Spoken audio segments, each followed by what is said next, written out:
दिल्ली के एलजी विनय कुमार सक्सेना कहते हैं, पिछले 2 सालों में हमने 17,000 से ज्यादा लोगों को नियुक्ति पत्र दिए हैं और आज 628 लोगों को नियुक्ति पत्र दिए गए हैं जो अलग अलग विभागों से हैं, जिनमें 27 डॉक्टर भी शामिल हैं। प्रधानमंत्री का सपना है कि ज्यादा से ज्यादा युवाओं को रोजगार मिले और ये प्रक्रिया जारी रहेगी। हमारा लक्ष्य है मार्च 2025 तक कम से कम 20,000 और लोगों को नियुक्त करना है। अलग अलग विभागों में 25,000 से ज्यादा पद खाली है। जैसा की मैंने कहा, इसकी प्रक्रिया बहुत तेजी से चल रही है।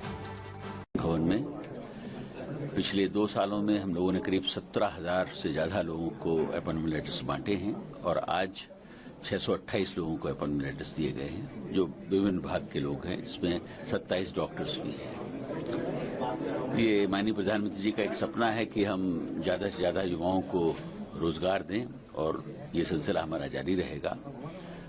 करीब 10,000 रोजर्स हमारे रेडी हैं, जिनको भी हम पूरी कोशिश कर रहे हैं कि 2 महीने के अंदर कंप्लीट कर लें और मार्च 2025 तक हमारा जो लक्ष्य है वो कम से कम हम 20,000 लोगों को और अपॉइंट करें जो डिफरेंट विभाग्स में वैकेंसीज पड़ी हुई हैं। तो ये कार्य चल रहा है और मैं यहाँ पर ये भी कहना चाहूँगा कि अगर हम 2022 से पिछले 10 साल का हिसाब देखें तो उसमें उतने अपॉइंटमेंट्स नहीं हुए जितने पिछले 2 साल के अंदर हुए हैं। एडहॉकिज्म को खत्म करने का जो सिलसिला जारी है उसको हम बहुत तेजी से लागू कर रहे हैं और सरकारी अधिकारियों से भी हम ये रिक्वेस्ट करते हैं कि उन विभागों से भी रिक्वेस्ट करते हैं कि जहां जहां उनके पास वैकेंसीज हैं वो डीएसएसबी को भेजें, जिससे कि उसका प्रोसेस शुरू हो, क्योंकि प्रोसेस में कम से कम 3 से 4 महीने का समय लगता है और उसको भी हम कंप्लीट करें। तो ये मिशन मोड पे चल रहा है और इस तरीके के कार्यक्रम चलते रहेंगे और मुझे होप है कि इस मंथ के एंड में, सितंबर के मंथ के एंड में करीब हम 2,000 लोगों को और नियुक्ति पत्र देने में सफल हों। सर, कितने पद खाली हैं दिल्ली सरकार के अलग अलग विभागों में? अगर पूरा नंबर देखा जाए तो करीब 25,000 से ज़्यादा लोग जो है वैकेंसीज हैं डिफरेंट डिपार्टमेंट्स के अंदर।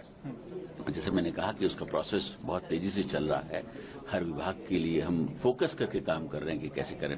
पहले क्या होता था कि डोजियर्स जो है डीएसएसबी इशू कर देता था, उसमें विभाग जो है 3 से 4 महीने लगाता था, उसको भी 1 महीने का टारगेट दिया गया कि उसके अंदर 1 महीने के अंदर आप जो है उसके डॉक्यूमेंट्स को वेरीफाई करना है, मेडिकल कराना है, वो सारी प्रक्रिया को कंप्लीट करें।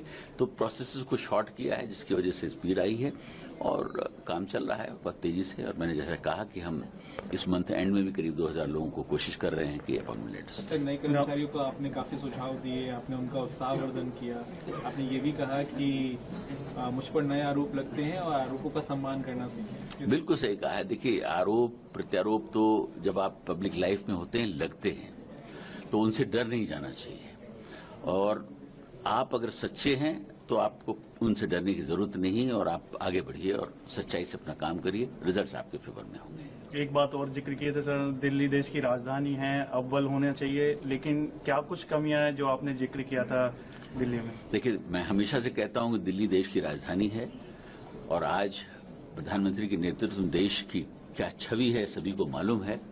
तो हमें दिल्ली को हमेशा जो है सजाया और संवारा रहना चाहिए। लेकिन हाँ, दिल्ली की बहुत सारी इनहेरेंट प्रॉब्लम्स हैं जिनके लिए हम लोग काम कर रहे हैं और मुझे यकीन है कि उनको भी हम सॉल्व करने में सफल होंगे।